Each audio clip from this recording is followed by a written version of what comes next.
Yun I'm po yung sorry, Madam Chair. Ang sinasabi ko po, yung Rotterdam tanks in Singapore at saka yung Petronas, ito po yung pinakahuling binigay ng coordinator sa Singapore, April 10, 2026. So, April 10 siguro, Sabado lang po yata yun. Ang landed cost po ay 61 pesos. Bakit hindi po i-consider ng oil companies na doon na lang sila bumili? 61 pesos per liter.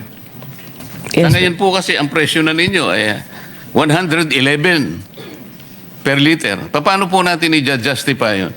Kung totoo po ito na na-check ninyo, bakit hindi po natin i-encourage ang oil companies na bilhin po ito?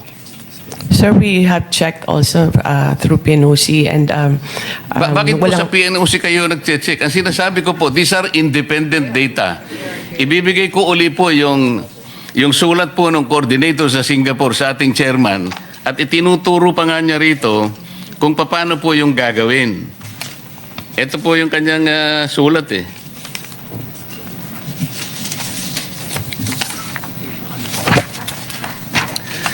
Ang sinasabi po niya, Mr. Chair, Refinery Tank to Vessel Procedure in Jurong, Singapore. FOB Tank to Vessel Transaction Procedure, EN 590 10 ppm Euro 4 DAS diesel. Alam po ninyo ito, Director, kasi ito po yung standard specification ng diesel. Nakabisa ko na po dahil sa tagal ko na pong nire-review ito eh. Ito po yung sabi niya, alam po niyo yung step 1, meron pong step 2 rito, meron yung step 3. Iwanan ko po para hindi na po ako magtagal. Ang sabi po niya, April 10, 2025, FOB, $800 per metric ton.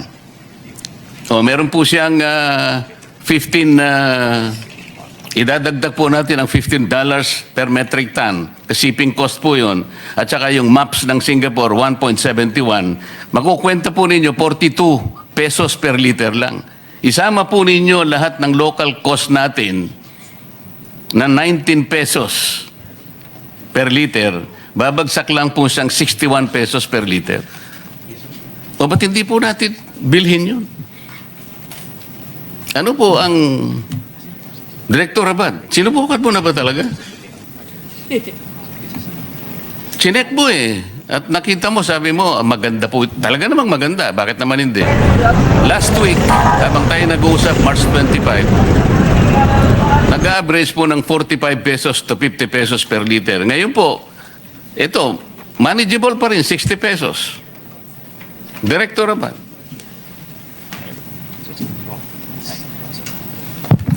Mr. Chair, we need to get the whole information because if we look at the maps for last week, the FOB, as you mentioned, is for diesel is around 228, almost $229 per barrel.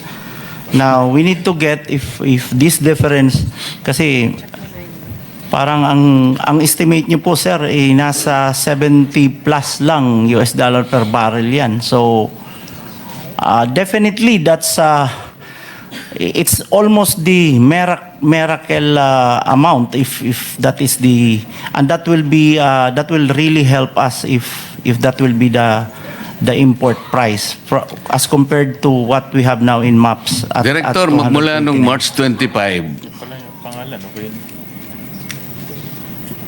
hanggang ngayon, more than 2 weeks na po ang nakararaan. Hindi po, ibig nyo sabihin, hindi pa po nyo na-check ito?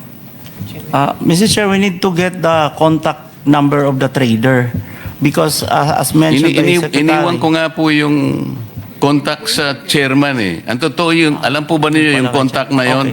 Sumulat po sa chairman, nag-o-offer po siya ng kanyang tulong sa lahat ng interesadong oil companies na direktang kumuha through vessel tank structure. Ito po, iiwanan ko na naman po itong pinakahuli, pati yung step. There are 3 steps involved kung paano paano kayo makakabili doon. Bakit hindi po ito muna ang pag-aralan natin? Baka ito po ang makakasave sa atin eh. Hindi ko po sinasabi na huwag natin pag-usapan ng contingency plans. Tama naman po yun. Dapat meron tayong pananggalang. Pero kung titingnan po natin, meron pa naman palang pag-asa na meron tayong kukuhanan at hindi naman pala ganito kalubha. Ayoko naman pag-usapan na natin ng malulubhang problema, hindi pa naman talaga dapat mangyari pala. This is the whole point, Madam Secretary. Yes, Mr. Chair. We'll get the bureau to get the data and talk to the oil companies, Mr. Chair. So, Mr. Chair, for the record, I am again submitting to you the steps provided by the contact in Singapore, including the Step 4 Importation Cost Model to the Chair, na ngayon po ay $800 per metric ton. Katumbas po ng, kung isasama po ng landed cost ay 61 pesos per liter lang. Hindi po kagaya ng ibinebenta na po ngayon sa atin na mahigit na pong 120, 130 pesos per liter. Salamat po, Mr. Chair.